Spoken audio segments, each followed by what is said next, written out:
இந்த நல்ல நேரத்திற்காக நன்றி சொல்கிறோம். உம்முடைய வார்த்தையானது ஆவியும் ஜீவனும் உள்ளதாயும் இருபுறமும் கருக்குள்ளே எந்த பட்டத்தை காட்டிலும் கருக்கானதாயும் அது கணுக்களையும் ஊன்களையும் பிரிக்கத்தக்க உருவ குத்துகிறதாயும் இருக்கிறதுக்காக ஸ்தோத்திரம். உம்முடைய வார்த்தைகள் எந்த விதத்தில் வந்தாலும் அதை நாங்கள் அப்படியே ஏற்றுக்கொண்டு நாங்கள் சரியாகி கொள்ள உதவி செய்யும். இயேசுவின் நாமத்தில் ஜெபிக்கிறோம் நல்ல பிதாவே, ஆமென். ஹல்லேலூயா. கர்த்தருடைய நாமம் மகிமைப்படுவதாக. இந்த காலை வேளையிலே தேவனுடைய வார்த்தையை கேட்க வந்திருக்கிற உங்களை தேவன் ஆசீர்வதிப்பாராக. இந்த மாதத்திலே நாம் ஒரு வசனத்தை ஆழமாய் தியானித்தோம் 1ஆம் தேதி அன்று. அது என்னவென்று சொன்னால் எசேக்கியேல் 36ஆம் அதிகாரம் 9ஆம் வசனத்தில் நாம் பார்த்தோம், உங்கள் பட்சத்திலிருந்து உங்களை கண்ணோக்குவேன். உங்கள் பக்கத்தில் இருந்து உங்களை நான் பார்த்துக்கிட்டே இருப்பேன்னு ஆண்டவர் சொன்னார். 1ஆம் தேதி வந்தவங்களுக்கு தெரியும், அல்லது 1ஆம் தேதி செய்தியை யூடியூப்பில் கேட்டவங்களுக்கு தெரியும். நம்முடைய செய்திகள்லாம் ஏன் யூடியூப்பில் சேமிக்கப்படுகிறது என்று சொன்னால், சூழ்நிலை காரணமாக கேட்க இயலாதவர்கள் திரும்ப கேட்கும்படியாக சேர்க்கப்படுகிறது. அல்லேலூயா. ஆகவே நீங்கள் அதெல்லாம் திரும்ப கேட்க வேண்டும். ஆண்டவர் என்ன சொல்லியிருக்கிறார் என்று சொன்னால், நான் உங்கள் பட்சத்திலிருந்து உங்களை கண்ணோக்குவேன், பக்கத்தில் நிற்பேன், நீங்கள் என்னென்னலாம் செய்து கொண்டிருக்கீங்களோ அதெல்லாம் பார்ப்பேன்னு சொல்லியிருக்கிறாரு. அல்லேலூயா, அல்லேலூயா. சரி, இப்படி ஆண்டவர் இந்த 2 வாரங்களில் நல்ல செய்திகளை கொடுத்து நம்மளை தைரியப்படுத்தி இருக்கிறார். இன்றைக்கு ஒரு தலைப்பை எனக்கு ஆண்டவர் கொடுத்தார். அந்த தலைப்பு என்னவென்று சொன்னால், ஆவிக்குரிய யுத்தத்தை முடிவுக்கு கொண்டு வாருங்கள். சொல்லுங்க. கண்ணுக்கு தெரியாத ஒரு யுத்தம் வான மண்டலங்களில் நடைபெற்று கொண்டிருக்கிறது. கண்ணுக்கு தெரியாத யுத்தம். கவனிங்க, கண்ணுக்கு தெரியாத யுத்தம் வான மண்டலங்களில் நடைபெற்று கொண்டிருக்கிறது. ஒவ்வொரு விசுவாசியும் யுத்த வீரராய் இல்லாத பட்சத்தில் அவர்கள் தாக்கப்படுகிறார்கள். யுத்த வீரராய் இருக்கிறவர்கள் யுத்த நுணுக்கங்களை தேவனிடத்தில் கேட்டு அந்த யுத்தத்திலே வெற்றி பெறுகிறார்கள். பொதுவாக மக்கள் ஒரு சாதாரண விசுவாசியை இருக்க தான் விரும்புகிறார்கள். ஒரு சாதாரண விசுவாசியின் அடையாளம் என்ன தெரியுமா? யாரோ ஒருத்தருடைய ஜெபத்தில் ஆசீர்வாதம் கிடைக்கும், யாரோ ஒருத்தருடைய ஜெபத்தில் விடுதலை கிடைக்கும். இது சாதாரண விசுவாசியினுடைய நிலை. ஆரம்பத்தில் அப்படி தான் இருக்கணும், அப்படி தான் இருக்கும், வேறு வழி கிடையாது. ஆனால் அவர்கள் வேதத்தை தினந்தோறும் தியானித்து தேவனுடைய குரலை கேட்க ஆரம்பித்து விட்டால் அவர்களுக்கு எதிராய் வர்ற பிரச்சனைகளை அவர்களே எதிர்த்து நின்று அவர்களால் ஜெயிக்க முடியும். இதுதான் பலமுள்ள ஆகாரத்தை உட்கொள்ளுகிறவர்களுக்கு உரியதான அடையாளம். அல்லேலூயா. இப்படி பலத்தின் மேல் பலன் அடைந்தவர்கள் ஒரு யுத்த வீரராய் மாறுவார்கள். அவர்கள் ஆவிக்குரிய ரகசியங்களை தேவனிடத்தில் பெற்று இந்த பிரச்சனைக்கு பின்னாடி என்ன ஆவி வேலை செய்கிறதோ அந்த ஆவிக்கு எதிராக யுத்தம் பண்ணி அதை கீழ்ப்படுத்துவார்கள். இந்த 3 நிலையிலே கிறிஸ்தவர்கள் இருக்கிறார்கள். நான் என்னுடைய ஊழியத்திலே ஒவ்வொருவரையும் ஒரு யுத்த வீரராய் மாற்ற வேண்டும் என்ற உத்வேகத்தில் தான் போதனைகளையும் வேத பாடங்களையும் பிரசங்கங்களையும் தயாரிக்கிறேன். நீங்கள் ஒரு யுத்த வீரராய் மாறாத பட்சத்தில் நீங்கள் சாதாரண மக்களை போல திரும்ப திரும்ப வேண்டுதல்களையும் ஆசீர்வாதங்களையும் கெஞ்சி கேட்டுக்கொண்டு தான் இருப்பீர்கள். அப்படி கிடைக்காத பட்சத்தில் எங்கேயாகிலும் தேடுவீங்க, யாரையாகிலும் தேடுவீங்க, அங்கேயும் கிடைக்காத பட்சத்தில் ஆண்டவரை குறை சொல்லிட்டு இருப்பீங்க. ஆவிக்குரிய யுத்தம் என்பது கண்ணுக்கு தெரியாத யுத்தம். அந்த யுத்தத்தை நீங்கள் புரிந்து கொள்ள வேண்டும், படித்து கொள்ள வேண்டும். அதைதான் பரிசுத்த பவுல் தீமோத்தேயுக்கு எழுதுகிறார், நீயும் கிறிஸ்து இயேசுவுக்கு நல்ல போர் சேவகனாக தீங்கு அனுபவின்னு எழுதுகிறார். அல்லேலூயா. எனக்கு வர்ற காயங்கள் என்ன? யுத்தத்தில் வர்ற காயங்கள். அல்லேலூயா. ஒரு துப்பாக்கி ஷூட் பண்ணிட்டு இருக்கான்னா அந்த குண்டுகள்லாம் வந்து அவனை தாக்கும், கையில் அடிப்படும், கால் அடிப்படும். அப்படிப்பட்ட ஒரு மனுஷனாக தான் நான் உங்களுக்கு முன்னாடி நின்றுருக்கிறேன். அல்லேலூயா. ஏனென்று சொன்னால் ஒவ்வொரு விசுவாசிக்கும் ஒவ்வொரு பிரச்சனை இருக்கிறது. ஒவ்வொரு பிரச்சனைக்கு பின்னாடியும் ஒவ்வொரு ஆவி இருக்கிறது. ஒரு பிரச்சனை தீர்க்கணும், உங்களுக்கு பின்னாடி இருக்கிற ஆவி அடித்து கீழ்ப்படுத்தினா தான் அந்த பிரச்சனை உங்களை விடுதலையாக்க முடியும். அப்படி பார்க்கக்குள்ள இங்கே 100 பேர் 150 பேர் உட்காந்துருக்கீங்கன்னு வைங்களேன். 150 ஆவியை வீழ்த்தினதுனால தான் இன்றைக்கி உட்காந்து அல்லேலூயா சொல்லிட்டு இருக்கீங்க. அல்லேலூயா. எத்தனை பிசாசுகள் அப்பா! விசுவாசிக்கிட்ட மட்டும் இல்லைன்னு சொல்ல முடியாது. பிரச்சனை அதிகமாக யாருக்கு தான் வருது? ஆமாம். அப்போ இதைத்தான் நாங்கள் டியூட்டியாக உட்காந்து பண்ணிகிட்டு இருக்கோம். அது பேர் தான் ஊழியம். அல்லேலூயா. ரஷ்யாவுக்கும் உக்ரைனுக்கு சண்டை இன்னும் நடந்துகிட்டு இருக்குது. பயங்கரமாக தாக்கிக்கிட்டு இருக்காங்க. ஒவ்வொரு யுத்தமும் ஆவிக்குரிய மண்டலத்தில் ஏற்படுகிறதுனுடைய வெளிப்பாடு.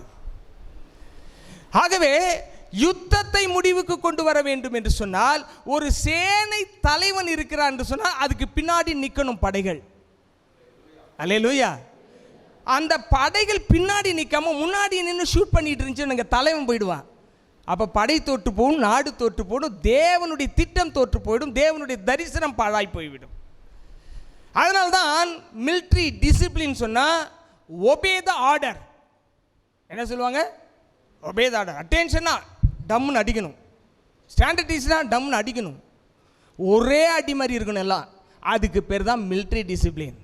சபை ஒரு மிலிட்டன்ட் சர்ச்சாக மாறிடுச்சுன்னா இந்த தேசத்தை சாதாரணமாக சுதந்திரித்துக் கொள்ளலாம். அதற்கு வேண்டியது என்ன தெரியுமா? கமாண்டர் என்ன சொல்கிறத ஒபே த ஆர்டர். அவ்வளோதான். பேச்சே இருக்கக்கூடாது, மாதிரி பேச்சே இருக்கக்கூடாது. இந்த ஆவிக்குரிய யுத்தத்தை நீங்கள் புரிஞ்சு கொள்றதுக்காக உலகத்தில் நடக்கிற யுத்தத்தை நீங்கள் பாருங்கள்.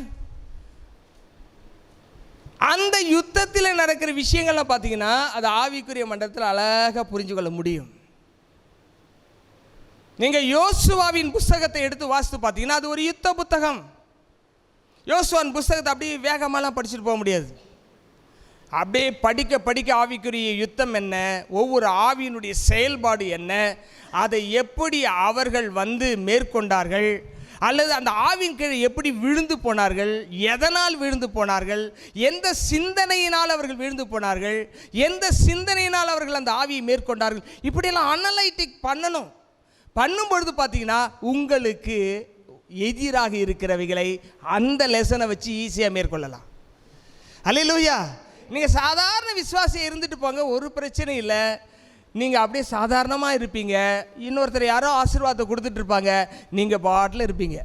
நான் அடிக்கடி சொல்லுவேன், எந்த வேலையுமே செய்யாமல் வளர்கிற ஒரு கோழி இருக்குது. என்ன கோழி? ஆமாம், எங்கேயும் போகாது, ஜாலியாக உட்காந்துருக்கோம். வாய்க்கிட்ட தீனி வரும்.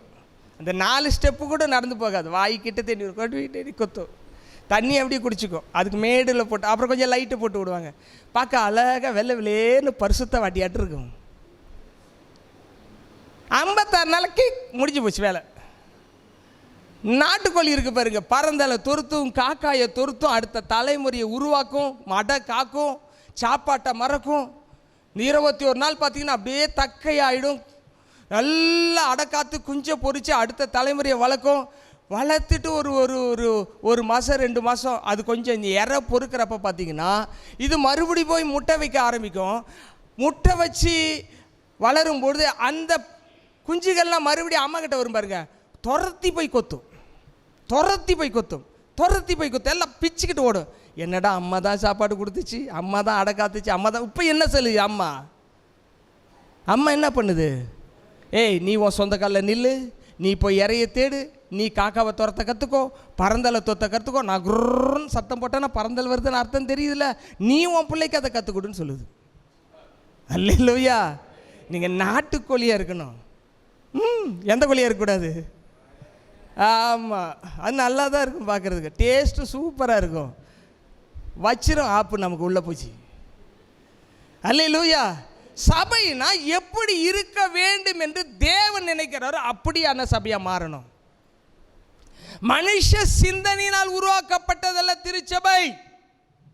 திருச்சபை என்பது தேவனுடைய இரத்தத்தினால் சம்பாதிக்கப்பட்ட விலையேற பெற்றதுதான் திருச்சபை. கரங்களை தட்டி கர்த்தரை மகிமைப்படுத்துவோம். அல்லேலூயா. யுத்த களத்தில் ஒரே நோக்கத்தோடு யுத்த தளபதிக்கு பின்னாடி நின்னீங்கன்னா ஈஸியாக எல்லாத்தையும் ஜெயிச்சிடலாம். பிரச்சனையில் ஒரு பிரச்சனையே கிடையாது, கீழ்ப்படியாது தான் பிரச்சனையே சபைக்கு. கவனிங்க, நியாயாதிபதியின் புத்தகம் 5ஆம் அதிகாரம் 18-19 வசனத்தை கவனிங்கள். செபுலோனும் நப்தலியும் போர்க்களத்து முனையிலே தங்கள் உயிரை எண்ணாமல் மரணத்திற்கு துணிந்து நின்றார்கள்.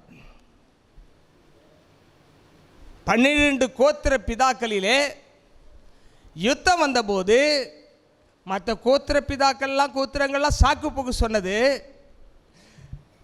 ஆனால் யார் மட்டும் நின்னாங்களா? யார் மட்டும் நின்னாங்க?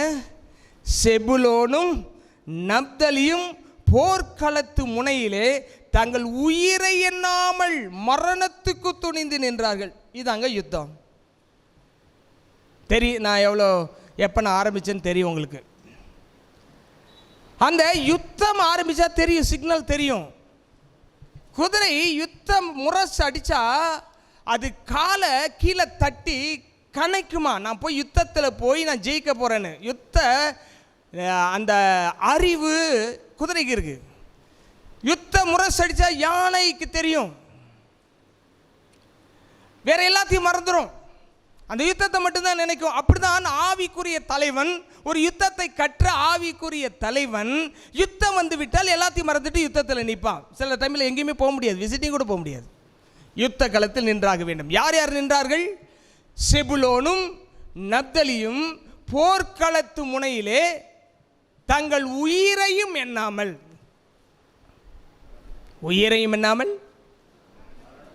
மரணத்துக்கு சேர்த்தாலும் பரவாயில்லன்னு நின்னாங்க. அப்படி தாங்க ஊழியக்காரன் நின்றுட்டு இருக்காங்க. ஞாபகம் வச்சுக்கோங்க, சாதாரணமான விஷயம் கிடையாது. நீங்கள் ஒரு முறை ஒரு கதையை படித்தேன், நான் நடந்த சம்பவத்தை படித்தேன். என்னென்னா, ஒரு யானை போய் ஒரு சேத்துல சிக்கிடுச்சு. வயசான யானை. என்னென்னமோ முயற்சி பண்ணாங்க, அந்த யானையால் என்ன செய்ய முடியல, யானையை வெளியில் கொண்டு வர முடியல. ரொம்ப நேரம் ஆயிடுச்சு. அப்போ அங்கே ஒரு சாதாரண ஒரு ஏழை மனுஷன், ஆனால் ஞானி, அவர் வந்தார். யானை எழுந்திருக்க மாட்டேதுங்களா? சரி, இந்த யானை என்ன பண்ணிட்டு இருந்துச்சு முன்னாடி? இந்த யானை யுத்தத்தில் பயங்கரமாக யுத்தம் பண்ணிகிட்டு இருந்துச்சு. அப்படியான்னு சொல்லிட்டு போர் முரசை கொண்டு வந்து அடித்தாங்க பாரு. யானை திடீர்னு வெளியே வந்துச்சா. அல்லேலூயா. அது தானாக பெலன் கொண்டு எழுந்து வெளியே வந்துச்சான்.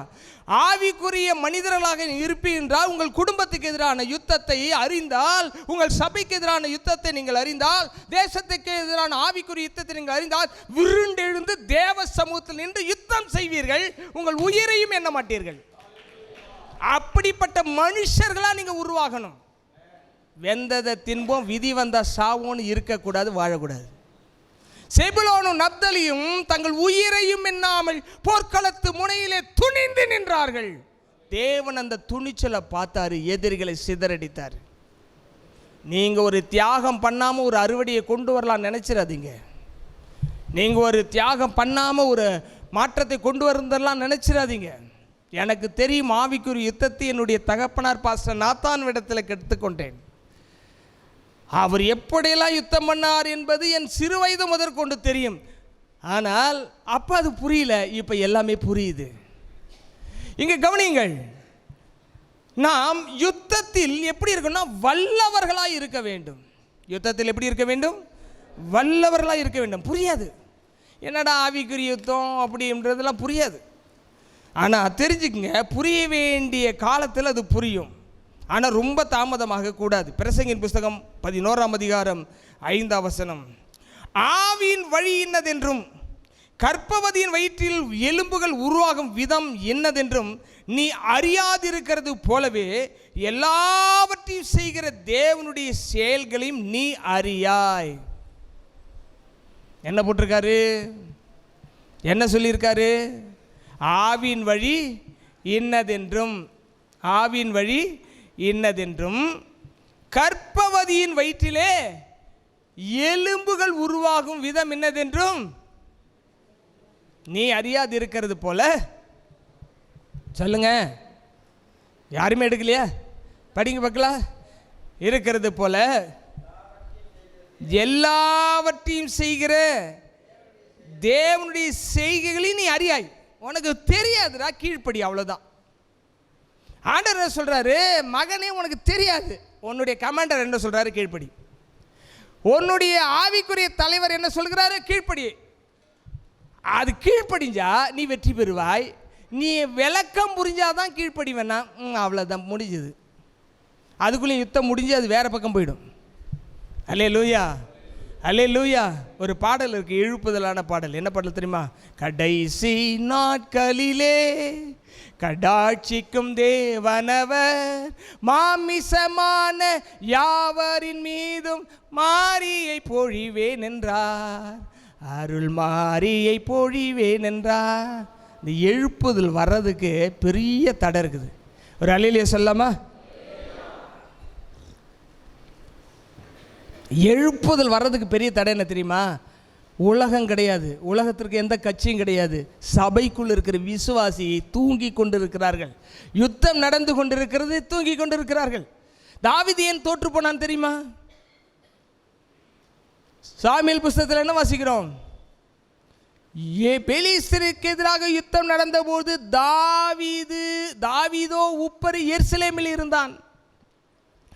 எருசலேம் உப்பரிகளை வளர்த்திட்டு இருந்தான். ஆவிக்குரிய யுத்தத்தை 31 ஆண்டுகளா இங்கே வந்து அதுக்கு முன்னாடி செஞ்சுட்டு தான் இருந்தேன். செய்து கொண்டிருக்கிறேன்.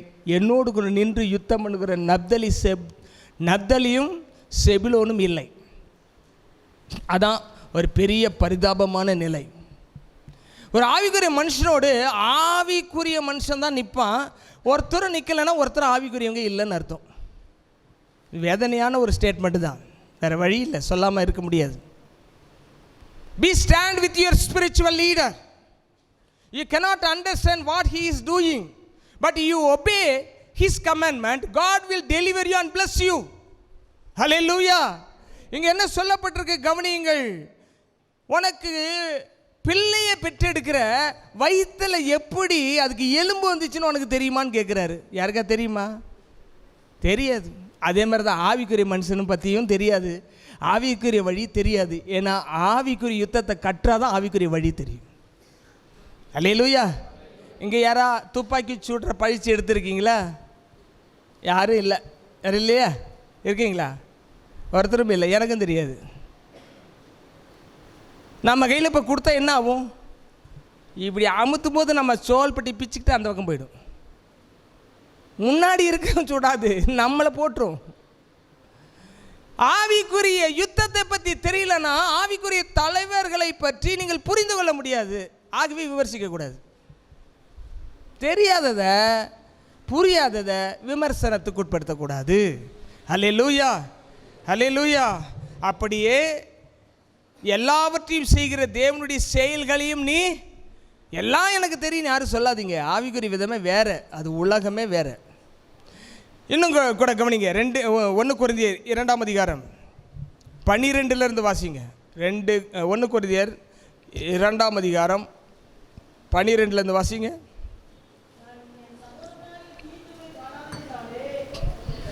நாங்கள் உலகத்தின் ஆவியை பெறாமல் தேவனால் தேவனால் எங்களுக்கு அருளப்பட்ட அறியப்பட்டதை அறியும்படிக்கு யாரிடத்திலிருந்து வருகிற ஆவியை? தேவனிடத்திலிருந்து வருகிற ஆவியை பெற்றிருக்கிறோம். நல்லா கவனிங்க. மறுபடியும் வாசிங்க அந்த வசனத்தை 12. நாங்களோ உலகத்தின் ஆவியை பெறாமல் தேவனால் எங்களுக்கு அருளப்பட்டவில்லை அறியும்படி தேவனிடத்திலிருந்து புறப்படுகிற ஆவியை பெற்றிருக்கிறோம். நல்லா கவனிங்க. உலக ஐடியாஸ் வந்துச்சுன்னா உலக ஆவி உள்ள வரும், மனுஷ ஐடியாஸ் வந்துச்சுன்னா மனுஷ ஆவி உள்ள வரும். இந்த 2 ஐடியாவையும் எப்பயுமே தள்ளி லாக் பண்ணிடணும். அப்போ தான் தேவ ஆவியிலிருந்து தேவ சிந்தனை, தேவ ஐடியா வரும். அது பைத்தியக்காரத்தனமாக இருக்கும். எலிசா சொல்கிறார்ல, யோர்தானில் போய் குளிடா சரியாயிடும். என்ன அதுன்னா ஆயின்மெண்ட்டாவா ஓடிட்டு இருக்குது அப்படின்னு கேட்பா, இல்லை டிஞ்சராக ஓடிட்டுருக்குன்னு கேட்பா. ஆனால் பைத்தியம் மாதிரி சொல்கிறத கேட்குறான் பாருங்க. ஆவிக்குரிய மண்டலத்தில் இவன் சொல்கிறத நடத்துறதுக்கு தேவதூதர் ரெடியாக இருப்பாங்க, செஞ்சு முடிச்சிருவாங்க. புரியாது. ஆவிக்குரிய விஷயங்கள் ஆவிக்குரியவனுக்கு தான் புரியும். அதான் நீங்கள் ஆவிக்குரியவர்களாக ஒவ்வொரு நாளும் மாறணும், வளரணும். அல்லேலூயா. 13ஆம் வசனம் 13. அவைகளை நாங்கள் மனுஷ ஞானம் போதிக்கிற வார்த்தைகளினாலே பேசாமல் பரிசுத்த ஆவி போதிக்கிற வார்த்தைகளினாலே பேசி ஆவிக்குரியவைகளோடு சம்பந்தம் படுத்தி காண்பிக்கிறோம். இதாங்க ஆவிக்குரிய தலைவன் செய்கிற பிரசங்கம், ஊழியம். இது புரியுமா? 1000 குறை சொல்லுவாங்க. மனுஷீகத்தில் சிந்திக்கிறவங்க, மூளை அறிவில் வேதத்தை பார்க்கிறவர்கள், மூளை அறிவில் பிரசங்கத்தை கேட்குறவங்க, அதில் எங்கெல்லாம் குறை இருக்குது, எங்கெல்லாம் எதெல்லாம் வீக்காக இருக்குதுன்னு பார்ப்பாங்க. அது அவங்கள பொறுத்தளவுக்கு கரெக்டாக இருக்கும். ஆவியை பொறுத்தளவுக்கு அது ஆண்டவருடைய பார்வையில் சரியாக இருக்கும். ஆவிக்குரியவைகளை எதோடு கூட சம்மந்தப்படுத்த வேண்டும்? ஆவிக்குரியவைகளோடு தான் சம்மந்தப்படுத்த வேண்டும். அல்லேலூயா, அல்லேலூயா, அல்லேலூயா. ஆவிக்குரியவைகளை ஆவிக்குரியவைகளோடு சம்பந்தப்படுத்தி காண்பிக்கிறோம். 14. ஜென்ம சுவாபம் உள்ள மனிதனோ தேவனுடைய ஆவிக்குரியவைகளை ஏற்றுக்கொள்ளான். நல்லா மறுபடியும் எல்லாரும் சேர்ந்து வாசிங்க. ஜென்ம சுவாபம் உள்ள மனுஷனோ தேவனுடைய ஆவிக்குரியவைகளை ஏற்றுக்கொள்ளான். நிறைய பேர் ஏன் சத்தியத்தை ஏற்றுக்கொள்றதில்ல, ஏன் ஆவிக்குரிய விஷயத்தை ஏற்றுக்கொள்றதில்லைன்னா அவங்க ஜென்ம சுவாபமுள்ள மனுஷனாக இருக்கிறாங்க. சாதாரண மனுஷனாக இருக்காங்கன்னு அர்த்தம், வேறு ஒன்றும் இல்லை. என்ன ஜென்மமோன்னு கேட்குறாங்களே, அந்த மாதிரி ஒரு மனுஷனாக சாதாரணமாக இருக்கிறாங்கன்னு அர்த்தம். அவங்களுக்கு எது புரியாது? ஆவிக்குரியவைகள் புரியாது. எத்தனை வருஷமானாலும் புரியாது. அந்த ஆவியானவர் பரிபூரணமாய் ஒரு மனுஷனை ரூல் பண்ணணும். நீங்கள் பரிசுத்தத்தை பெற்றிருப்பீங்க, அந்நிய பாஷை பெற்றிருப்பீங்க, ஆனால் பரிபூரணமாய் உங்களை ஆவியானவர் ஆளுகை செய்தால்தான் அந்த ஆவிக்குரிய விஷயங்கள் வெளியே வரும். சிலர் மீட்டிங் நடக்குள்ள ஆவியில் நிறைவாங்க, அந்நிய பாஷை அதோடு ஆஃப் ஆகிடும். அப்புறம் டிவி பாஷை வரும், செல்ஃபோன் பாஷை வரும், ஃபேஸ்புக் பாஷை வரும், இன்ஸ்டாகிராம் பாஷை வரும், யூடியூப் பாஷை, இதெல்லாம் போய் அப்புறம் பார்த்தீங்கன்னா ஆவியான எங்கேயோ ஒரு மூலையில் ஒட்டிகிட்டு இருப்பார், ஒளிஞ்சிகிட்டு இருப்பார். அப்புறம் அவர் வெளியே கொண்டு வரதுக்கு அடுத்த வாரம் ஞாயிற்றுக்கிழமை ஆகும் உங்களுக்கு. அப்புறம் கொஞ்சம் ஏதோ உணர்த்தல் மாதிரி இருக்கும். அப்புறம் மறுபடியும் இந்த ஆவியெல்லாம் சேர்ந்து அவங்கள அமுத்திடும். அந்த மாதிரி சாதாரண விசுவாசியை பார்த்து ஆண்டவர் சொல்லலை, எல்லா பகுதியிலையும் ஆவியானவருடைய ஆளுகைக்கு ஒப்பு கொடுத்துருக்கணும். ஆவியானவர் எதை சொன்னாலும் உடனே செய்யணும். ஆவிக்குரிய தலைவர்கள் எதை சொன்னாலும் கீழ்ப்படியணும். அது சரியாக இருக்குமா தப்பாக இருக்குமான்னு யோசிச்சிங்கன்னா ஜென்ம சுவாபமுள்ள மனிதர். நான் ஒருத்தருக்கு கூட்டு ஒரு ஆலோசனை சொல்கிறேன்னு வைங்களேன், ஆண்டவர் சொன்னதை அவங்க யோசிக்க, இப்படி இல்லைப்பா சார், அது சரியில்லை, உங்ககிட்ட ஆண்டவர்லாம் பேசலை, என்கிட்ட முன்னாடியே ஆண்டவர் பேசிட்டாருன்னா அவங்க ஜென்ம சுவாபத்தில் அவங்க பேசுறது ஜென்மத்தின்படி ஓகே கரெக்ட். ஆனால் ஆவிக்கு எதிராக தான் ஜென்ம சுவாபம் சொல்லும். அப்போ ஆவி சொல்கிறது ஜென்ம சுவாபத்துக்கு புரியாது, ஜென்ம சுவாபம் சொல்கிறத ஆவியானவர் ஏற்றுக்க மாட்டார். ஆகவே தான் ஆவி மாம்சத்துக்கு விரோதமாகவும் மாம்சம் ஆவிக்கு விரோதமாகவும் எப்பயுமே யுத்தம் நடக்கும். அதான் ஈசாக்கு இஸ்மவேல் மாம்சத்தின் பிறந்தவன் இஸ்மவேலன், ஆவியின்படி பிறந்தவன் ஈசாக்கு. 2 பேருக்கு இன்னை வரைக்கும் யுத்தம் நடக்குது. பாலஸ்தீன இஸ்ரேல் யுத்தம்னா மாம்சத்துக்கும் ஆவிக்குரிய யுத்தம் நடந்துக்கிட்டு தான் இருக்கும். அல்லேலூயா. அப்போ யுத்தத்தை முடிவுக்கு கொண்டு வர வேண்டும் என்று சொன்னால் யுத்தத்தை நடத்துகிற முன்னாடி நிற்கிற அந்த தளபதிக்கு கீழ்ப்படியும் பொழுது யுத்தத்தை முடிவுக்கு கொண்டு வந்துடலாம். இல்லாட்டி யுத்தம் தொடரும். கவனிங்க, அடுத்த வசனத்தை கவனிங்க, வாசிங்க 15. ஆவிக்குரியவன் எல்லாவற்றையும் ஆராய்ந்து நிதானிக்கிறான், ஆனாலும் நல்ல கவனிங்க, ஆவிக்குரியவன் எத்தனை பேர் என்ன ஆவிக்குரியவனை நினைக்கிறீங்க? கையை உயர்த்தி காமிங்க. ஆவிக்குரியவன் எல்லாவற்றையும் ஆராய்ந்து நிதானிக்க. ஓ, இவங்க விசுவாசம் எப்படி இருக்குது, இவங்க ஆவிக்குரிய நிலை எப்படி இருக்குது, இவங்களுடைய பொருளாதார நிலை இருக்குது, இவங்களுக்கு எதாவது என்ன பிரச்சனை இருக்குது, இதை நிதானித்து தான் உங்கள் வீட்டுக்கு வந்து உங்களுக்கு ஆசீர்வாதத்தை கொடுக்குறோம். ஆவிக்குரிய எல்லாவற்றையும் நிதானித்து அறிகிறான். அதுக்கு கீழே ஆனாலும் அவன் மற்ற ஒருவனாலும் புரிஞ்சிக்கவே முடியாதுங்க.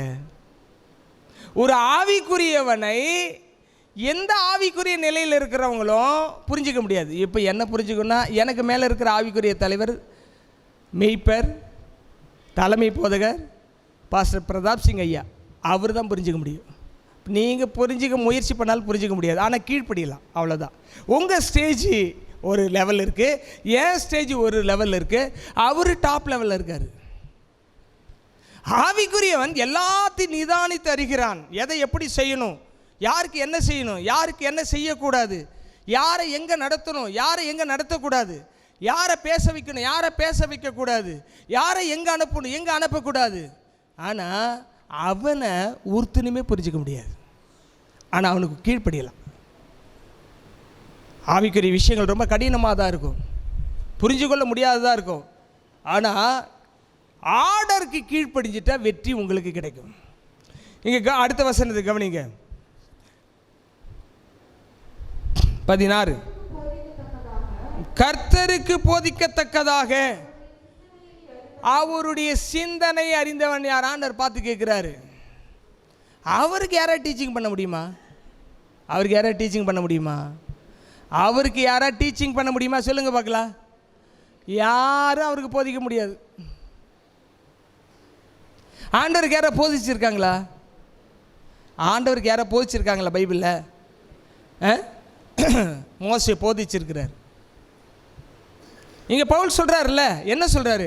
ஆண்டவருக்கு போதிக்கத்தக்கதாக அவருடைய சிந்தையை அறிந்தவன்.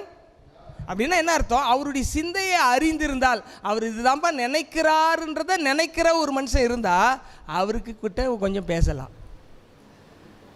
ஆண்டவர் மோசையை பார்த்து சொல்லுவார், நீ கம்முனை விடு, உன்னை பெரிய ஜாதி ஆக்கிற இவங்கெல்லாம் அழிச்சிருன்னுவார். அப்போ மோசை என்ன சொல்கிறாரு? ஆண்டவரே, எகிப்திலேருந்து இதுக்கு தான் கொண்டு வந்தியா, கொள்றதுக்கு தான் அந்த கடவுள் கொண்டு வந்துட்டான்னு சொல்லுவாங்க. ஆண்டவரே, அப்படி இருக்கிற மாதிரி தான் ஏன் பேரை ஜீவபுஸ்தகம் கிறுக்கி போட்டுன்னு சொன்னார் பாருங்க. அவருக்கு ஒரு டீச்சிங் கொடுத்தாரு பாருங்க. ஆண்டவர் மனசு இறங்கிட்டார். அவருடைய சிந்தனை உங்களுக்கு வரணும்னா நீங்கள் ஃபுல்லி கமிட்டடாக இருந்தால் தான் ஃபுல்லி ஒரு ஸ்பிரிச்சுவல் லீடர் ஆப்ரேட் ஆக முடியும். மோசேக்கு அது இருந்தது, பவுலுக்கு அது இருந்தது. அதனால தான் பவுல் அந்த ரகசியத்தை, ஸ்பிரிச்சுவல் சீக்ரெட், இதெல்லாம் மிலிட்ரி சீக்ரெட் மாதிரி, இதெல்லாம் ஸ்பிரிச்சுவல் சீக்ரெட். டக்குன்னு அப்படியே ப்ளூம் ஆகும், அப்படியே டக்குன்னு அப்படியே பார்ப்போம், அப்படியே டக்குன்னு உள்ளே போவோம், அப்படியே வெட்டிக்கும், சிதறும், ஒரு பிரசங்கமாக வெளியே வரும்.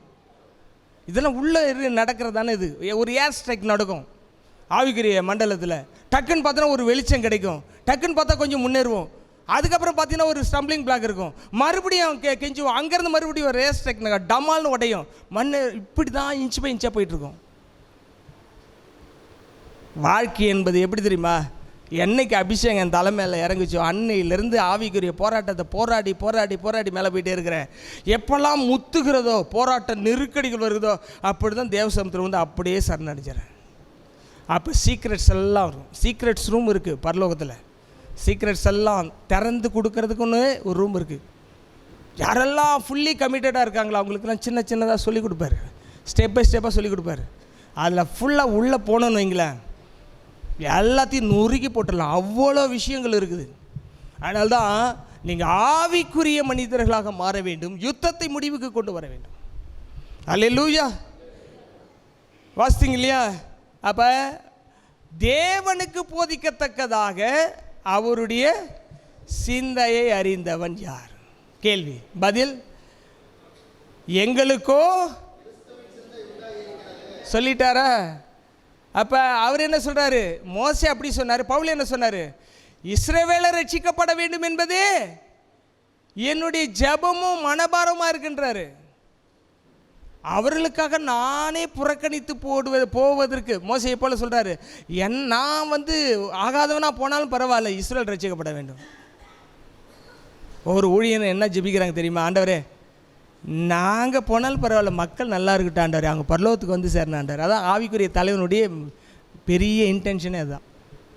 உங்களுக்காக நாங்கள் அப்படி தான் ஜெபிக்கிறோம். நாங்கள் எவ்வளோ கஷ்டப்பட்டாலும் பரவாயில்ல ஆண்டவரே, விசுவாசிகள் நல்ல நிலைக்கு வரணும் ஆண்டவரே, நல்ல ஆசீர்வாதமாக இருக்கணும். உலகம் பார்க்கும்போது அடே ஆண்டவரை நம்பினவங்க எவ்வளோ ஜொலிக்கிறாங்க பாரு, எவ்வளோ அழகாக இருக்கிறாங்க பாரு, எவ்வளோ ஆசீர்வாதமாக இருக்கிறாங்க பாரு சொல்லணும். கரங்களை தட்டி கத்துற மையப்படுத்துவோம்.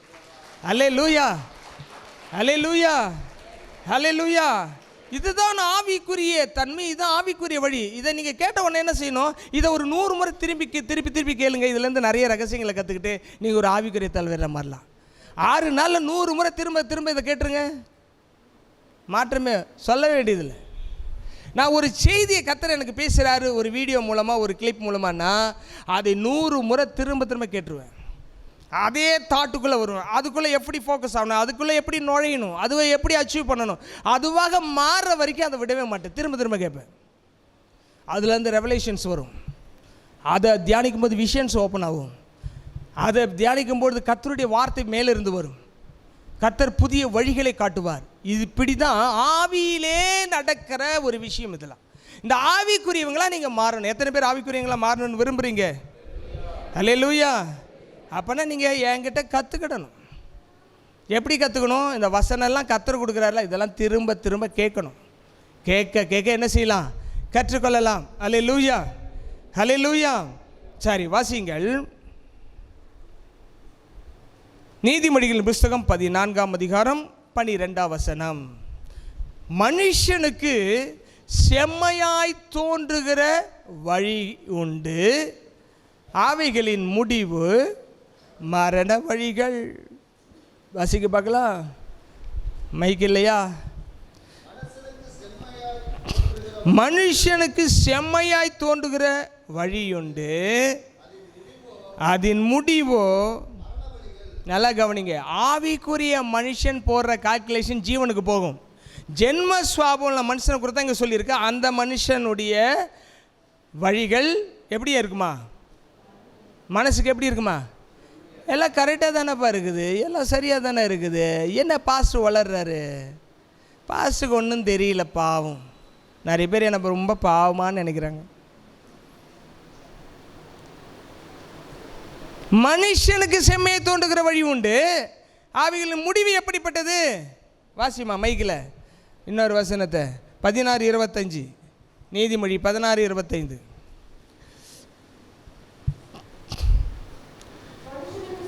மனுஷனுக்கு செம்மையை தோன்றுகிற வழி உண்டு, அதன் முடிவோ. 2 வசனம், ஒரே வசனம் 2 இடத்துல இருக்கு. அப்படின்னா ரொம்ப முக்கியம்னு அர்த்தம். உங்களுக்கு மனசுக்கு நலமாக தோன்றதெல்லாம் செய்துட்டு போய் கடைசியில் வம்பில் போய் மாட்டிக்காதீங்க. ஏன்னா பிசாசானவன் உங்களுக்கு எது பிடிக்குமோ அதை உங்களுக்கு ஆசையாக உண்டாக்கி அந்த வழியில் போகும்படி அனுப்புவான். கர்த்தர் அதை ஆசீர்வதிப்பான்னு சொல்லுவான், கர்த்தர் அங்கீகரிச்சிட்டான்னு சொல்லுவான், கர்த்தருக்கு அதுதான் சித்தன்னு சொல்லுவான். அதுதான் ஏவாள் கிட்ட சொன்னான். அதுதான் திரும்ப அதே ஃபார்முலா தான், ஒரே சாஃப்ட்வேர் தான். 6000 வருஷம் ஓட்டிட்டான் பாருங்க. கண்களின் இச்சை, மாம்சத்தின் இச்சை, ஜீவனத்தின் பெருமை, இந்த 3 இருக்கிற அந்த விஷயத்தை 6000 வருஷம் ஒரே சாஃப்ட்வேர் வச்சு விற்பனை பண்ணிட்டான் பாருங்க. அவன் சரக்க எல்லாத்தையும் பாவி ஆக்கிட்டான். பார்த்தீங்களா? எல்லாரையும் சப்ஸ்கிரைப் பண்ண வச்சிட்டான். பார்த்தீங்களா?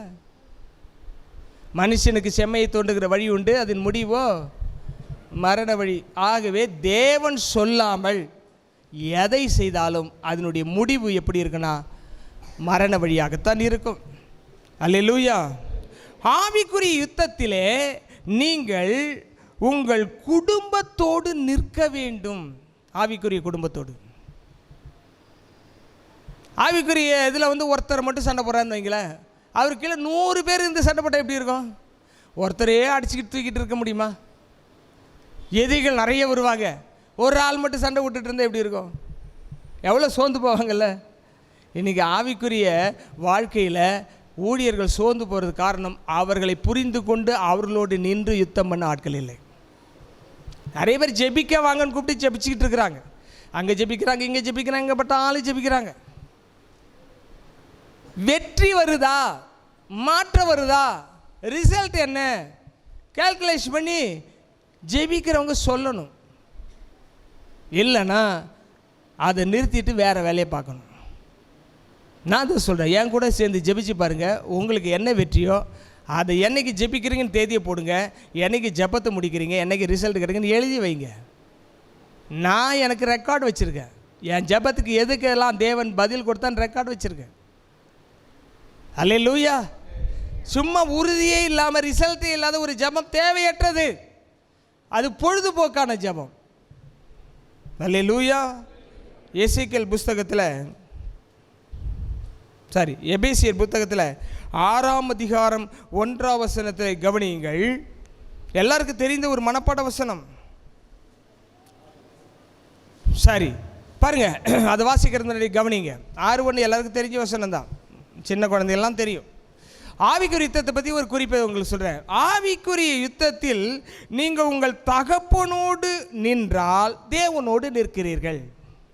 சொல்லுங்க, ஆவிக்குரிய யுத்தத்தில் என் தகப்பனோடு நின்றால் நான் தேவனோடு நிற்கிறேன். உங்கள் எல்லாருக்கும் தகப்பனா எங்களை வச்சிருக்கார், அதுதான் சொல்கிறேன் நான்.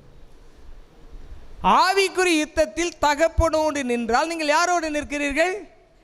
தேவனோடு நிற்கிறீர்கள். சரி, ஆவிக்குரிய யுத்தத்தில் பெற்றோரை எதிர்த்து நின்றால் அவர்கள் காலை வாருகிறீர்கள். கூட இருக்கிறவரே காலை வாரி விட்டா என்ன ஆகும்? துப்பாக்கி வச்சுட்டுப்பான், காலை வாரி விட்டு பொத்துன்னு விழுந்துருவான், எதிரி அவனை ஷூட் பண்ணுவான். எப்பொழுதுமே எதிர் கருத்துக்களை, எதிர் சிந்தனைகளை ஆவிக்குரிய தலைவர்களுக்கு எதிராக உருவாக்கக்கூடாது. அது சாத்தானுடைய மிகப்பெரிய தந்திரம். யுத்தம் வெளியிலிருந்து வரணும், உள்ளேருந்து வரக்கூடாது. உள்ளேருந்து வந்தால் இங்கே அவுட்டு, ஆவிக்குரிய வளர்ச்சி ஏற்படாது. நல்லா கவனிக்க, ஒரு ஆவிக்குரிய தலைவரை நீங்கள் வீழ்த்தி விட்டால் நீங்கள் ஜெயித்து விடலாம். ஆனால் 10 ஆண்டுகளுக்கு அந்த வீழ்ச்சியிலிருந்து மீட்சி அடையவே முடியாது. யார் வீழ்ச்சிக்கு காரணமாக இருக்கிறாங்களோ. ஆவிக்குரிய தலைவர் வீழ்த்துறது ரொம்ப சுலபந்தான், வீழ்த்திடலாம். ஆனால் 10 ஆண்டுகள் பெரிய இருள் உண்டாகிவிடும், ஒரு பெரிய வெற்றிடம் உண்டாகிவிடும். ஆகவே தான் ஆவிக்குரிய தலைவர்களோடு இணைந்து செயல்பட வேண்டும். அல்லேலூயா, அல்லேலூயா, அல்லேலூயா. ஒரு ஆவிக்குரிய வீழ்ச்சி ஏற்பட்டால் 10 வருஷம் ஆகுது சரி பண்ணுறது. சில ஊழியங்களுக்கு நான் போகிறேன், அங்கே பார்க்கும்போது சில வீழ்ச்சிகளை சரி பண்ணுறது ரொம்ப கஷ்டமாக இருக்குது. குறைஞ்சது 10 வருஷம் ஆகிடும். இஸ்ரேல் ஜனங்களுடைய வீழ்ச்சி, கீழ்ப்படியாமை சரி பண்ணுறதுக்கு 40 வருஷம் ஆயிடுச்சு. வனாந்தரத்தில் சுத்த விட்டார். மனுஷனுக்கு செம்மையாக தோன்றும் வழியில் தான் போனாங்க, அவங்க சுத்த விட்டுட்டார். 40 வருஷம் கழிச்சு தான் அதுக்கப்புறம் அங்கேருந்து ரெக்கவர் ஆனாங்க. ஆவிக்குரிய வீழ்ச்சி கண்ணுக்கு தெரியாது, ஏதோ ஒன்று நடந்துகிட்ருக்கோம். ஆனால் அந்த வீழ்ச்சியை சரி பண்ணுறது ரொம்ப கஷ்டம். வீழ்ச்சி அடைஞ்சிட்டா 10 வருஷத்துக்கு எழுந்திருக்க முடியாது. கவனிங்க, எபேசியர் 6:1, பிள்ளைகளே உங்கள் பெற்றோருக்கு கர்த்தருக்குள் கீழ்ப்படியுங்கள், இது அநியாயம். நான் போட்டிருக்கு, சத்தமாக படிங்க பார்க்கலாம்.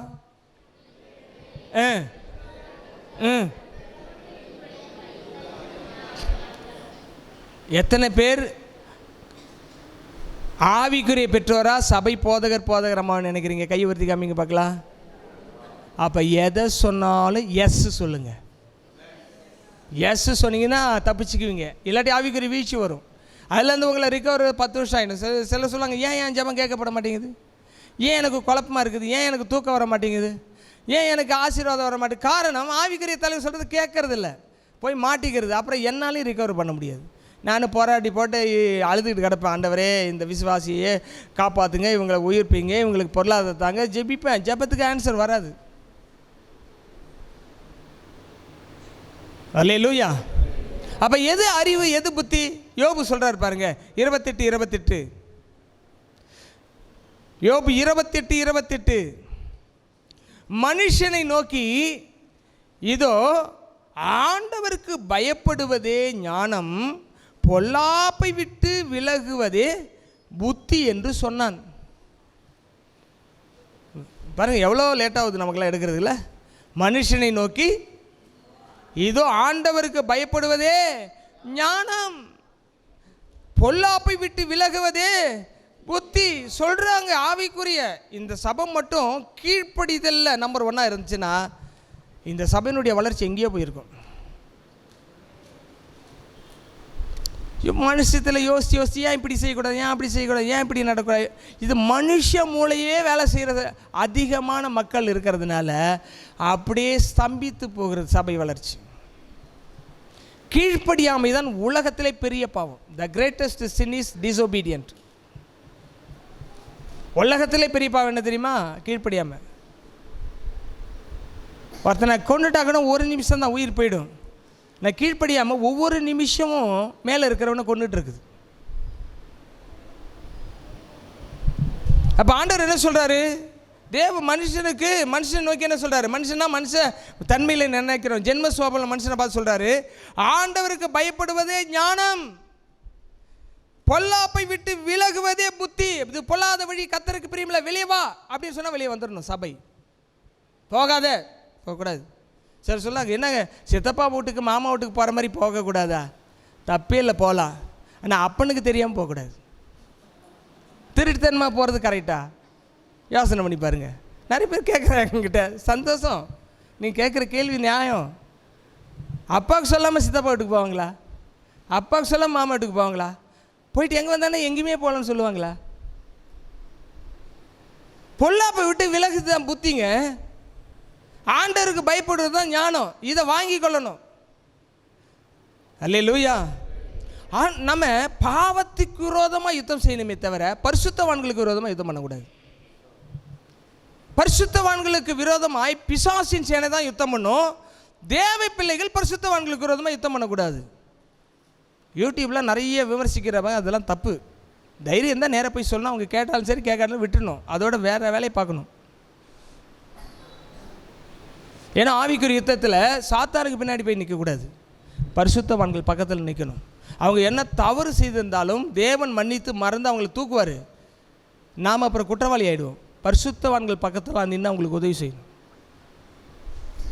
எல்லா ஊழியக்காரர்களும் நாங்கள் ஜெபிக்கிறோம். பிரபலியமான சுவிசேஷகர்கள், போதகர்கள் உலகம் முழுவதும் இருக்கிறதான பரிசுத்தவான்களுக்காக நம்ம ஜெபிச்சுட்ருக்கோம். நம்ம ஜெப குறிப்பில் இருக்குது.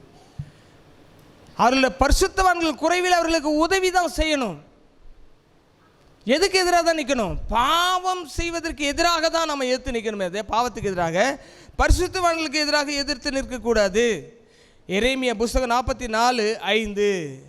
எரேமியா 44:5.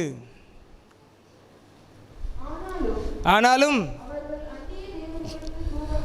அவர்கள் அந்நிய தேவர்களுக்கு தூபம் காட்டாதபடிக்கு என் சொல்லை கேளாமலும் பொல்லாப்பை விட்டு திரும்புவதற்கு செவி சாய்க்காமலும் போனார்கள். கர்த்தர் ஒரு விஷயத்தை சபைக்கு சொல்லும்பொழுது, கர்த்தர் ஒரு விஷயத்தை ஆவிக்குரிய குழந்தைகளுக்கு சொல்லும்பொழுது டக்குன்னு செவி சாய்த்து அந்த பாதைக்கு வந்துடணும்.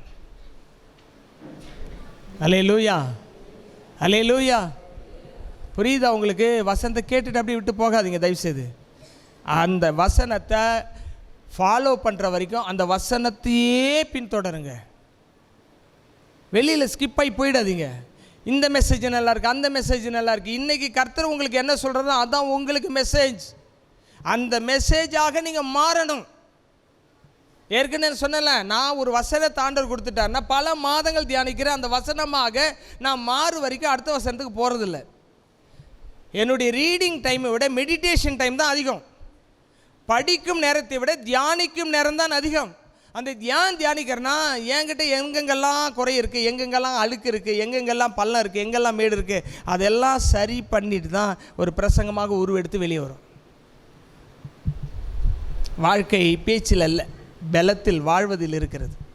கிறிஸ்துவ வாழ்க்கை பேச்சில் இருக்கக்கூடாது. யார் வேணால் பேசலாம். அறிஞர் அண்ணா நம்ம தமிழ்நாட்டில் பெரிய பேச்சாளர், ஆசியாவின் பெர்னாட் ஷா என்று அழைக்கப்பட்டவர். அவருடைய ஸ்பீச்செல்லாம் கேட்டால் நகரவே முடியாது, அப்படியே நின்றுடுவாங்க மனுஷன். அப்படி இன்னும் நிறைய தலைவர்களாக இருக்கிறாங்க. நாம் பேச்சில் வல்லவர்களாக இல்லாமல் செயல்களிலே வல்லவர்களாக இருக்க வேண்டும். அல்லேலூயா.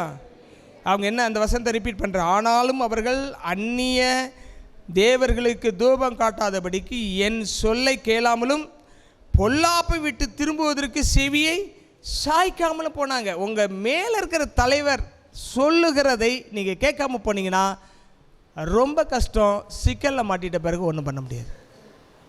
அது யாராக இருந்தாலும் சரி. நீங்கள் செவி கொடுத்து மாறுவதற்கு தான் இங்கே ஆண்டவர்களை அனுப்பியிருக்கிறாரு, கேட்காம போகிறதுக்காக அல்ல, கேட்டு மாற்றத்தை கொண்டு வர வேண்டும். அல்லேலூயா. ஏன் இந்த போதனை ஆண்டவர் கொடுக்குறாருன்னா, தேவன் எந்த மக்களை ஒரு ஊழியர் கீழே கொடுக்குறாரோ அவர்களையும் அவர்களுடைய அடுத்த தலைமுறையும். இப்போ நான் இருக்குன்னா, நான் என்னுடைய தகப்பனார்கிட்ட ஆவிக்குரிய விஷயங்களை கற்றுக்கொண்டேன், அதை நான் கடைபிடிக்கிறேன், என் பிள்ளைகளை அதை கற்றுக் கொடுக்கிறேன், அவர்கள் கடைபிடிக்க வேண்டும், அவர்களுடைய பிள்ளைகளும் கடைபிடிக்க வேண்டும். இது எனக்கு என்ன சொல்கிறேன்னா அதுதான் சொந்தம் அவங்களுக்கு. அவங்க புதுசாக உன்னை கண்டுபிடிக்க முடியாது. ஏன்னா ஸ்பிரிச்சுவல் ஜீனியாலஜின்னு ஒன்று இருக்குது. அதுலேருந்து ஸ்கிப் ஆகி வெளியே போனால் அது லைனில் வர ஆசீர்வாதம் வெளியே போயிடும். அதுக்கு அவங்க சுதந்திர வழியை இருக்க முடியாது. ஆவிக்குரிய எல்லாருக்குமே சொல்கிறேன், ஒரு சபைக்குன்னு ஆவிக்குரிய ஜெனரேஷன் வம்சாவழி இருக்குது. அந்த வம்சத்தில் பல பாடுகள் துன்பங்களை எங்கள் தகப்பனார் பெற்று பல தியாகம் பண்ணி இந்த ஆசீர்வாதத்தை சுதந்திரிச்சு அது பாஸ் ஆகி என்கிட்ட வருது, எல்லாருக்கிட்டே வருது, எங்கள் குடும்பத்திற்கு எல்லாருக்கிட்டையும் இருக்குது. அதை வரும்பொழுது அதை அடுத்த தலைமுறைக்கு பாஸ் ஆக விடாமல் டைவர்ஷன் பண்ணுறதுக்கு நிறைய விஷயங்கள் வரும். நீங்கள் எல்லாருமே என்னுடைய பிள்ளைகள், அந்த ஆசீர்வாதத்தை உங்களுக்கு நாங்கள் ப்ரெசென்ட் பண்ணுறோம். பண்ணும்பொழுது நீங்கள் ஸ்கிப் ஆகி வெளியே போனீங்கன்னா வேற ஒருத்தருக்கு போயிடும். லேகியன் பிசாசு ஓட்டின பிறகு அந்த பிசாசுகள் எல்லையை விட்டு போகாதபடி நாங்கள் இங்கேயே இருக்கிறோம், எங்களுக்கு பர்மிஷன் கூட கேட்டுச்சு. எப்பவுமே பிசாசன் தந்திரமாக ஆண்டருக்கு கொஞ்சம் ஒப்பு கொடுத்துட்டு 1% மட்டும் நான் உட்காந்துக்கிறேன்னு, அந்த 1% 99% எடுத்துரும். ஆவிக்குரிய கண் உங்களுக்கு ஆண்டவர் திறப்பாராக, ஆவிக்குரிய விஷயங்களை பார்க்க உதவி செய்வாராக, ஆவிக்குரிய யுத்தத்தை புரிந்து கொள்ள ஆண்டவர் உங்களுக்கு உதவி செய்வாராக, ஒத்தாசை அனுப்புவாராக, கண்களை திறப்பாராக, இருதயத்தை திறப்பாராக, புத்தியை தெளிவிப்பாராக, கடின இருதயத்தை ஆண்டவர் சதையான இருதயமாக மாற்றுவாராக. உபாகம புஸ்தகம் 4ஆம் அதிகாரம் 10ஆம் வசனம், உன் கண்கள் கண்ட காரியங்களை நீ மறவாதபடிக்கு உன் ஜீவனுள்ள நாளெல்லாம் ஆவிகள் உன் இருதயத்திட்டு நீங்காதபடிக்கு நீ எச்சரிக்கையாக இருந்து. நல்லா கவனிங்க, என் கண் கண்ட காரியம் மறக்கக்கூடாது. எது வரைக்கும் மறக்கக்கூடாது? என் உயிருள்ள நாளான மறக்கக்கூடாது, அவைகளின் இருதயத்திட்டு நீங்கக்கூடாது. 92 இங்கே வந்ததிலிருந்து இந்த 2023 வரைக்கும் கர்த்தர் செய்ததை நான் மறக்கவே இல்லை, நீங்கள் செய்ததையும் மறக்கவே இல்லை. ஒவ்வொரு விஷயத்தை நினைத்து நினைத்து நானும் பசமும் கண்ணீரோடு நன்றி சொல்லிட்டு இருக்கோம். எப்படி மறக்க முடியும்? சில தாய்மார்கள் அந்த கூரைச்சபையாருக்குள்ள அந்த வாசப்படி நின்று அழுவாங்க, ஆண்டவரே எங்கள் வீட்டுக்காரர் ரட்சிக்கப்பட மாட்டார். எத்தனையோ கிலோமீட்டர் நடந்து வருவாங்க, எத்தனையோ பேர் சைக்கிளில் வருவாங்க, வந்து தண்ணி பிடிச்சி குடிப்பாங்க. குடத்தில் தண்ணி வச்சுருப்போம், இப்போ தான் கேன் வாட்டர் வச்சுருக்கோம். தண்ணி பிடிச்சி கொடுத்து ரொம்ப அழுது ஜெபிச்ச அந்த ஜெபங்கள் தான் இன்னைக்கு ஆசீர்வாதமாக மாறி இருக்கு. அல்லேலூயா. அதெல்லாம் மறக்க முடியாது. ஒரு தாயார் நம்ம ஆலயம் கட்டும் பொழுது எப்பயுமே ரேடியோ வச்சு வசனம் கேட்பாங்க. அந்த ரேடியோவை விற்று 200 ரூபாய்க்கு ஒரு மூட்டை சிமெண்ட் வாங்கி கொடுத்தாங்க. எப்படி மறக்க முடியும்? அவங்க மறித்து பரலோகத்துக்கு போயிட்டாங்க. மறக்க முடியாது, மறக்க முடியாது, எதையுமே மறக்க முடியாது, மறக்கக்கூடாது. மறந்தோன்னா நம்ம மனுஷன் கிடையாது, மிருகமே மறக்க மாட்டுதுங்க. மனுஷன் எப்படிங்க மறக்க முடியும் ஆண்டவர் செய்ததை? அதனால தான் ஜபம், என்ன ஜபம் பண்ணுறோம்? கடைசி ஜபம், என் ஆத்துமாவே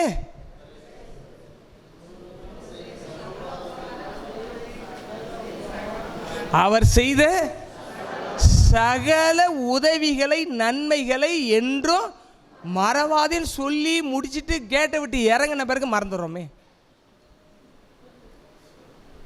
அந்த ஜபம் யாருக்குமே முடிவு ஜபம்னா சப்பா முடிஞ்சுதாப்பா என் ஆத்துமாவை ஆரம்பிச்சிட்டார்ல முடிச்சிட்டாரு, அவ்வளோதான்.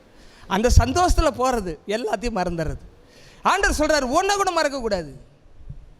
எல்லாத்துக்குமே பதிவு இருக்கு என்கிட்ட, எல்லாம் எழுதி வச்சுருக்கேன், எல்லாம் கணக்கு வச்சுருக்கேன். ஏன் சொல்கிறேன்? மறக்கக்கூடாது. சிலர்லாம் மாதம் சம்பளம் வாங்கி கொண்டாந்து ஆண்டவர்கிட்ட கொடுக்கும்பொழுது எங்கள் கண்ணீரோடு ஆண்டவருக்கு நன்றி சொன்னால் மறக்க முடியாது.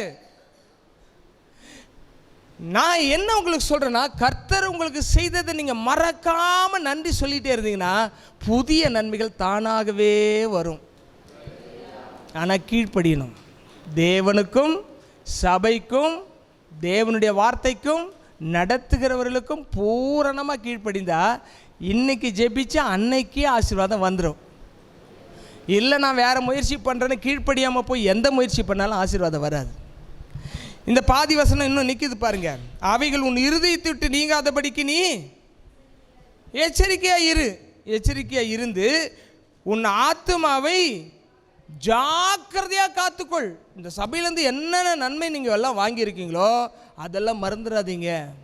அதெல்லாம் வேறு யாருமே உங்களுக்கு செய்யலை. இப்போல்லாம் உங்களுக்கு கால் முளைச்சிருச்சு, ரக்கம் முளைச்சிருச்சு, பல இடத்துக்கு பறந்து போய் அப்படியே சும்மா ரவுண்ட் அடிச்சுட்டு வரீங்க. அன்றைக்கெல்லாம் காசு இல்லை, பணம் இல்லை, இங்கேயே உட்காந்து சோத்திரம் போட்டிங்க. அப்படி சோத்திரம் போட்டதுனால வந்து ஆசீர்வாதங்கள் தான் ரக்கம் முளைச்சிருக்கு. இதெல்லாம் மறக்கக்கூடாது. மறக்காதபடி அவைகள் என்ன செய்யணும் தெரியுமா? என்ன செய்யணும்? அவைகளை உன் பிள்ளைகளுக்கும் உன் பிள்ளைகளின் பிள்ளைகளுக்கும் அறிவிக்க கடவாய்.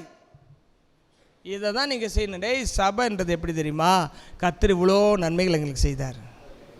அல்லேலூயா, அல்லேலூயா. அவ்வளோ நன்மைகளை என்ன செய்யணும்? உட்காந்து பேசி சொல்லணும். பிள்ளைகளுக்கு சொல்லணும், அடுத்தது பேர பிள்ளைகளுக்கு சொல்லணும். நல்லா கவனிங்க. ஸ்பிரிச்சுவல் ஜீனியாலஜி மாற்ற முடியாது. அப்பா பேரை யாராவது மாற்றிட முடியுமா? சொல்லுங்கள் பார்க்கலாம். உங்களுக்கு 1 கோடி ரூபா தரேன், அப்பா பேரை நான் மாற்றிக்கிறேன். யாராவது மாற்ற முடியுமா?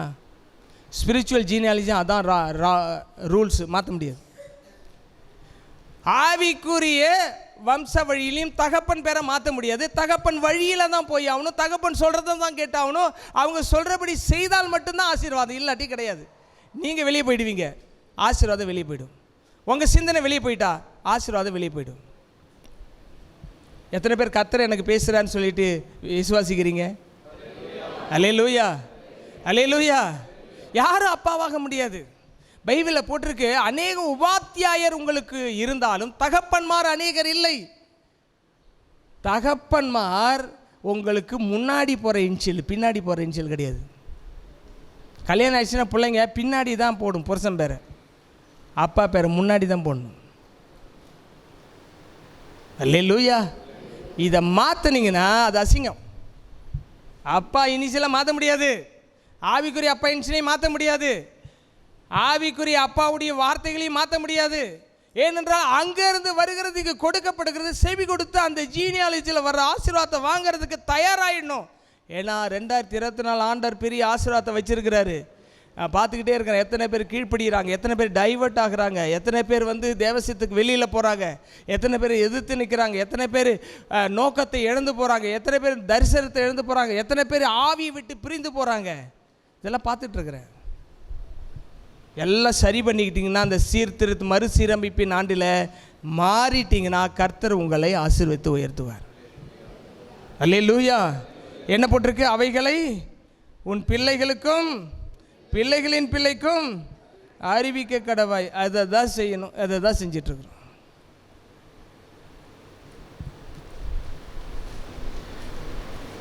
கர்த்தர் ஒவ்வொருத்தரையும் பார்க்கிறார், ஆவிக்குரிய நிலை அறிகிறார். நீங்கள் அதெல்லாம் வேண்டாம், கஷ்டமே எனக்கு இருந்தால் போதும் அப்படின்னு நினைக்கக்கூடாது. ஒரே ஒரு எச்சரிப்பான வசனத்தை வாசித்துட்டு நம்ம முடிக்கலாம். சங்கீதம் 109:17. சாபத்தை விரும்பினான், அது அவனுக்கு வரும். அவன் ஆசீர்வாதத்தை விரும்பாமல் போனான், அது அவனுக்கு தூரமாய் விலகி போயிற்று. நான் எவ்வளோ கஷ்டம் பரவாயில்ல, உங்களுக்கு என்ன அப்படின்னு நீங்கள் என்னை பார்த்து சொல்லக்கூடாது. உங்கள் கஷ்டத்தை போக்குறதுக்கு தான் நாங்கள் இருக்கோம். நீங்கள் ஒரு தீர்மானம் எடுத்துகிட்டு அதில் கஷ்ட நஷ்டம் வந்தால் நான் அனுபவிச்சுக்கிறேன், நீங்கள் குறுக்கிடாதீங்கன்னு சொல்லக்கூடாது. உங்களுக்கு உரிமை கிடையாது. பிள்ளைகளின் பிள்ளைகள் வரைக்கும் ரைட்ஸை எடுத்துக்கிறதுக்கு எங்களுக்கு உரிமை உண்டு. உரிமை எடுத்துக்கொள்ள முடியும். அது எங்களுக்கு கர்த்தர் கொடுத்த அதிகாரம். உங்களை நடத்தவும் எங்களுக்கு அதிகாரம் உண்டு. உங்கள் பிள்ளைகளை நடத்தவும் எங்களுக்கு அதிகாரம் கர்த்தர் கொடுத்திருக்கிறார். ஏன்னா நாங்கள் பெற்றதை ஆவிக்குரிய பிள்ளைகளுக்கு பிள்ளைகளின் பிள்ளைகளுக்கு போதிக்க கடவைன்னு கர்த்தர் சொல்லியிருக்கிறார். அப்போ சொந்த புத்தியில் போகக்கூடாது யாரும். அல்லேலூயா, அல்லேலூயா. அப்போ எதை விரும்பணும்? ஆசீர்வாதத்தை தான் விரும்பணும், சாபத்தை விரும்பக்கூடாது. அவன் ஆசீர்வாதத்தை விரும்பாமற் போனான், அது அவனுக்கு தூரமாய் விலகி போகிறது. நல்லா கவனிங்க. ஒரு ஆவிக்குரிய யுத்தத்தை முடிவு கொண்டு வர வேண்டுமென்றால் ஏக சிந்தனை இருக்க வேண்டும். ஒரே பிரின்சிபல் தான் இருக்கணும். ஒரு ஆவிக்குரிய யுத்தத்திலே ஒரு வியூகத்தை வகுப்பார்கள் என்று சொன்னால் அந்த வியூகத்துக்கு பின்னாடி நிற்கிற அனைவரும் அதை கீழ்ப்படிந்து முன்னேறி செல்ல வேண்டும். எதுக்கு வரக்கூடாது, பின்னாடி தான் வரணும். இயேசுவின் பின்னே போக துணிந்தேன், இயேசுவின் பின்னே போக துணிந்தேன், இயேசுவின் பின்னே போக துணிந்தேன், பின்னோக்கே நான் பின்னோக்கே நான் பின்னோக்கே நான் பின்னோக்கே நான். இயேசு என் ஆசை, சீயோன் என் வாஞ்சை, இயேசு என் ஆசை, சீயோன் என் வாஞ்சை, இயேசு என் ஆசை, சீயோன் என் வாஞ்சை, பின்னோக்கே நான் பின்னோக்கே நான் பின்னோக்கே நான் பின்னோக்கே நான். உலகம் என் பின்னே, இயேசு என் முன்னே, உலகம் என் பின்னே, இயேசு என் முன்னே, உலகம் என் பின்னே, இயேசு என் முன்னே, பின்னோக்கே நான் பின்னோக்கே நான் பின்னோக்கே நான் பின்னோக்கே நான். இந்த ஆவிக்குரிய யுத்தத்தை முடிவுக்கு கொண்டு வர வேண்டும் என்றால் நீங்கள் உங்கள் ஆவியாத்மஸ்திரத்தை ஒப்புக் கொடுக்க வேண்டும். ஆவிக்குரிய தலைவர்களுக்கும் அவர் சிந்தனைக்கும் ஆமேன் என்று சொல்ல வேண்டும். அப்படிப்பட்டவர்கள் எழுந்து நில்லுங்கள், உங்களுக்காக நான் ஜெபிக்க விரும்புகிறேன். நீங்கள் ஒப்புக் கொடுக்கும்போது ஆண்டவர் தம்முடைய சித்தத்தை பரிபூர்ணமாய் நிறைவேற்றுவார். நான் இன்னும் யுத்தம் தான் பண்ணிகிட்டு இருக்கிறேன். இந்த யுத்தத்தை முடிவு கொண்டு வரணும், நீங்கள் தான் உதவி செய்யணும், நீங்கள் தான் ஹெல்ப் பண்ணணும். எனக்கு பின்னாடி வாங்க, சொல்கிறத கேளுங்க. ஒரு பெரிய ஆசீர்வாதம் 2024 இருக்குது. என்னை விட உங்களை நேசித்து ஜெபிச்சு ஆசீர்வதிக்கிறவங்க உலகத்தில் யாருமே இருக்க முடியாது. உண்மையை சொல்கிறேன். நான் அந்த அளவுக்கு நான் தியாகம் பண்ணிகிட்ருக்கோம். நான் மட்டுமல்ல, என்னுடைய மனைவி, 2 பிள்ளைகளும் இந்த ஊழியம் வளர்கிறதுக்காக அவர்கள் தியாகம் பண்ண காரியம் நிறைய இருக்குது. ஒரு நாளைக்கு நான் உங்களுக்கு சொல்கிறேன். அவங்க எங்களோட நிற்கிறதுனால தான் நாங்கள் முன்னேறி போயிட்டுருக்குறோம். அவங்கள பார்க்க கூட எங்களுக்கு டைம் இல்லை படிக்கிற காலத்தில். ஆனால் இன்றைக்கி எங்கள் பிள்ளைக்கு எங்களோடு நின்று இந்த ஊழியத்தில் உதவியாக இருக்கிறாங்கன்னா, முதலாவது ஆண்டவருக்கும், 2வது அவர்களையும் நாங்கள் வாழ்த்துக்கிறோம். ஏன்னா ஆவிக்குரியத்துன்றது சாதாரணமானது. அடிக்கடி நான் சோர்ந்து போகிற ஒரே விஷயம் என்ன தெரியுமா? இந்த ஆவிக்குரியத்தில் என்னை புரிஞ்சுக்கிட்டு கூட நிற்கிற ஆள் இல்லையே. ஒரு வெற்றிடம் தானே இருக்குது. இந்த